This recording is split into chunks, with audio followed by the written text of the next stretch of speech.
সুখ নয়, আমি দুঃখী খুশি। সুখটা তাকে দিও আল্লাহ, যাকে আমি ভালোবাসি। প্রত্যেক মানুষের জীবনে কিছু শব্দহীন কষ্ট থাকে, যার সাক্ষী কেবল সে নিজেই।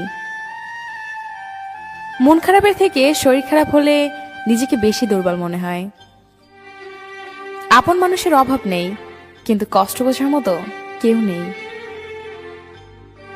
হাসির পেছনে কান্না, রাগের পেছনে ভালোবাসা, আর চুপ থাকার পেছনের কারণ খুব কম মানুষই জানে।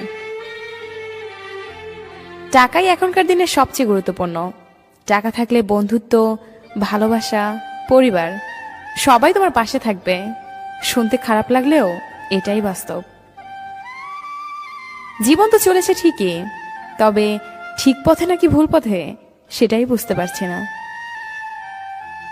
সবাই সবকিছু পায় না, আর পেয়েও